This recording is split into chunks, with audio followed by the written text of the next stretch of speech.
Some are calling LongLegs the scariest movie of the year, maybe of the last decade. Others are calling it overrated and lacking in the scare department. Even so, the movie has been getting pretty favorable reviews. But is it worth the hype? Before we answer that question, please be sure to hit that subscribe button and turn on notifications to stay up to date with our recent reviews and analysis videos. All support is always greatly appreciated.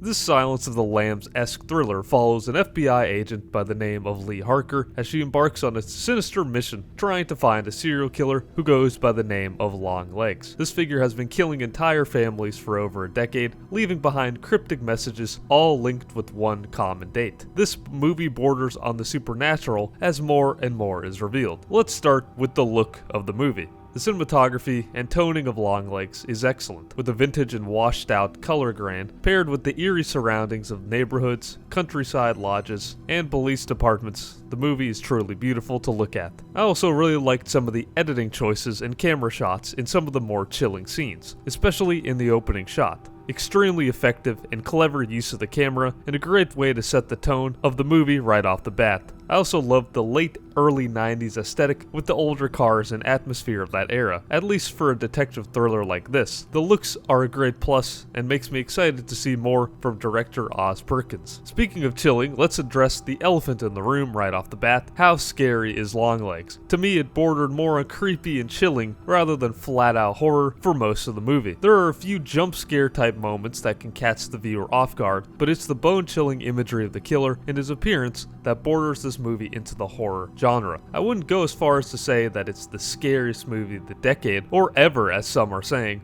but I will say it's super effective when it needs to be. I'd say very creepy and unnerving over flat out scary. The use of sound and the editing is also very well done and adds a sense of mystery and high suspense, which is a big plus. Speaking of the killer, Nicolas Cage plays this movie's title as LongLegs. His appearance and overall vibe in the movie is extremely bone-chilling, at least at the beginning. As mentioned before, the very first shot is an expert way to give you a glimpse of LongLegs and really made you fear seeing him again without giving it all up in one go. What adds to this is the way that the character speaks, that is, at least in the first half. I was not expecting full Nicolas Cage to come out in this performance, but unfortunately, that ends up being the case in the second and third act of the movie. In my opinion, less would have been more for LongLegs as a character, especially some of the weird singing parts that end up being more comedic rather than scary or creepy. His appearance and voice are chilling, and I wish they would have toned down the Cage a bit with this one. I wouldn't say he's the scariest looking character I've seen in a movie, but all in all though, he's a memorable character and creepy enough, so I think he did a pretty solid job when it comes down to it. The lead agent is played by Micah Monroe. Her awkward but nervous performance adds a lot to the movie and really stood out. This is not the first time Monroe has delved into the horror genre, as you may recognize her from the cult following flick It Follows from a couple of years back. Her character is extremely intuitive and intelligent, almost to a psychic degree, which ends up playing more into the story later on. Everyone does a fairly solid job throughout, from the extras to her colleagues and family members, and really immerses you into the world of LongLegs and the detective work that they're doing. The very end of the movie did have me rolling my eyes to some degree. Overall, it's pretty intelligent, the story so far, but particularly at some of the characters' behaviors at the end and decisions that they ended up making,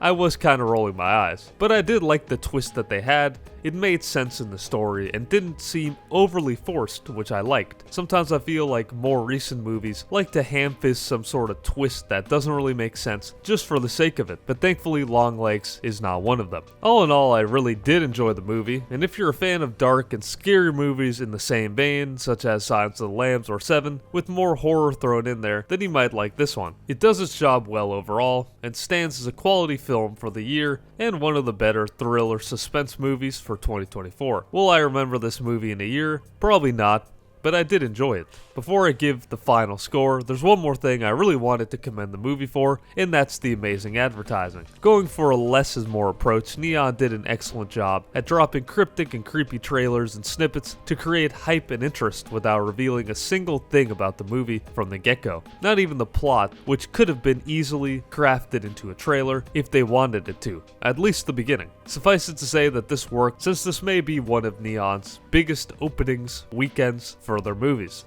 With all that being said, I personally will be giving LongLegs 8 demonic porcelain dolls out of 10. Let us know below what you thought of the movie, and whether or not you found it scary or not. Thank you very much for watching. Be sure to hit that subscribe button for more reviews and news just like this, and catch you on the next review.